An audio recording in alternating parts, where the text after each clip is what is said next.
Zvuk. Zvuk. To je to. Zvuk petaka je vse ono, kaj me je teralo.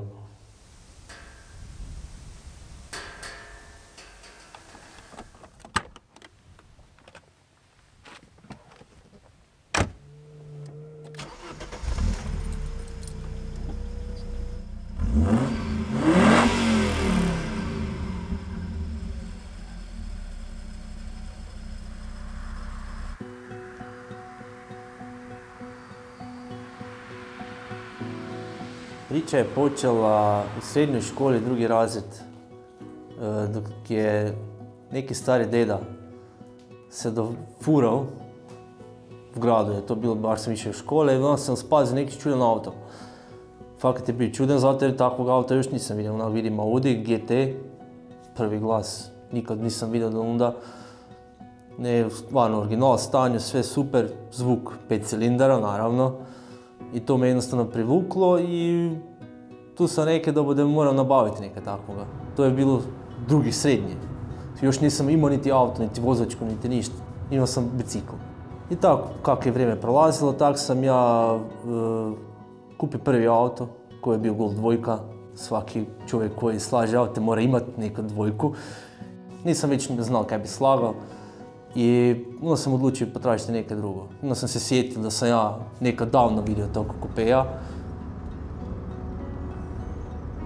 Tragao sam za njim pol godine. Pol godine traženje je ponjuškalo po oglasnicima. Bilo su 3 primjerka koje su se prodavala i uvijek zoveš ovo prodan, onaj prodan. I na kraju sam našao jednog od tog koji je sad kod mene u Đakovu. Vožnja iz Đakova u 12. mjesecu, snijeg s lošim svjetlima koja su bila totalna katastrofa, je bila stvarno uživancija, onak, kako bi se to reklo. Došli smo doma, ostavili auto, pogledali, vidjeli da nije baš savršen kak izgleda na slikama. Auto je stvarno bio onak sranje, definitivno. Nakon mjesec dana ja i friend smo se odlučili idemo ga restaurirati, slagati, rezat tak rijedak auto kojega praktički u Hrvatskoj ima možda 5 ljudi i nije dolazilo u obzir.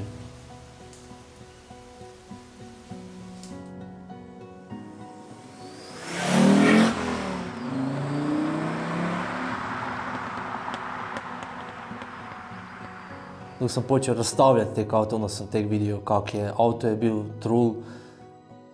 Gdje si god pogledao, tam je bilo trul. Pragovi, rubovi, nosači motora, sve je bilo trulo. Mjesec dana kako smo počeli slagati je friend koji je slagao s menom limariju je završio u bolnici. Zato je projekt je stajao skoro godinu dana. Ja sam uz to slagao motor i tako se polako micalo s mjesta malo po malo, pa felge, pa smo kupili pa ovo, pa dijelove. Nakon 2 mjeseca sam kupio još jedan koji je bio isto u lošem stanju, ali sam iz njega izvadio motor koji mi iskoristio, koji je sad u njemu. Nakon toga sljedeću godinu, znači 3. godinu kako sam kupio ovoga, sam kupio još jednog za dijelove. Pa tako, sljedeću godinu opet još jednog.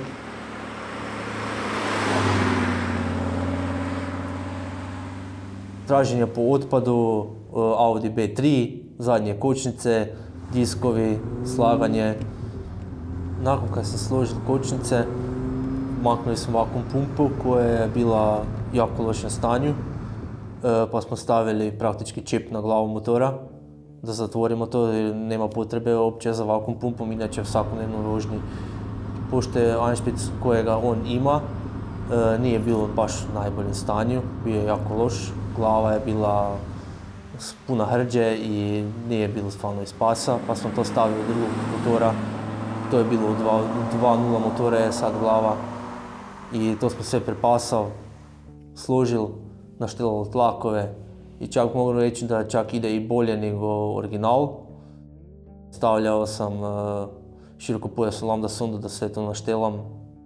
Niko kod nas tu nema širokopojasnu lambda sondu, dođeš do mehaničara, svi te veli pa kaj je to za stari auto, ovo ono, niti je konektor za dijagnostiku, nema ga, a to je bila stvarno istinita situacija. I ne kod jednog mehaniča, nego kod više njih. Onak svi traže, ne znam kako dok su štekali kompjuter pa to malo poštelali ovo ono, ali nema tu, to je čista mehanika i zato je motor takav kakav je, to je perverzija po meni. Slagali smo Aspu, praktički, pošto sam kupio još auto za dijelove koji je imao original Bosalov ispušni sistem, znači 3 lonca, ali je zadnji lonac bio običan, znači jedan ulaz, jedan izlaz. Pa sam onda si to malo premislio, ovo ono, pogledao malo videa na YouTube-u, malo pogledao časopise, ovo ono, kako se to sve slaže i napravio sam se zadnji lonac, praktički ulaz 1 i 2 izlaza. I stvarno smo dobro složili i moram reći da je zvuk zbog toga stvarno se mora mjeriti s malo jačim sistemima kaj se tiče zvuka, zbog toga jer ovi koji koriste sisteme u Njemačkoj plaćaju po 1000 eura za sistem koji ima zvuk isto kao moj koji je praktički Bosal, jeftini original. I na kraju sam sastavio svoj auto. Onak sam čak mislio, odustajem od toga, svega prodamo sve, kupimo si normalni auto i vozimo se onak. Ali nisam odustao. Nisam odustao i nije mi uopće žao zbog toga danas. Bilo je super. Bilo je teških trenutaka, stvarno.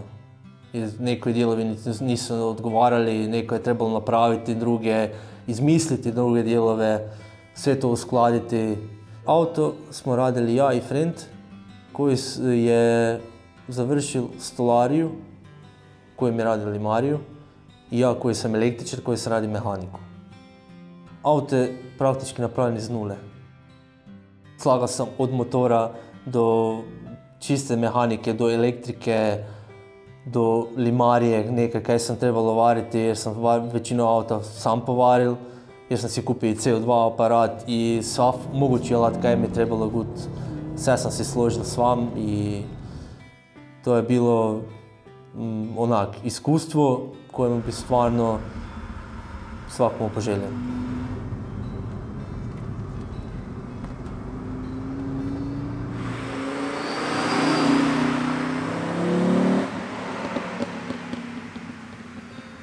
Dugo je trajalo, ali ja mislim da mi se isplatilo jer 5 cilindri ima svoju harmoniju, kako bi se to reklo. I dok čuješ taj zvuk, to je, makar se ti voziš brzo, sporo, uopće nema veze, dok ti malo pepneš gasa, to je to. 5 cilindra ima posebno zvuk i nekoga voli, nekoga mrzi i ja ga volim, obožavam.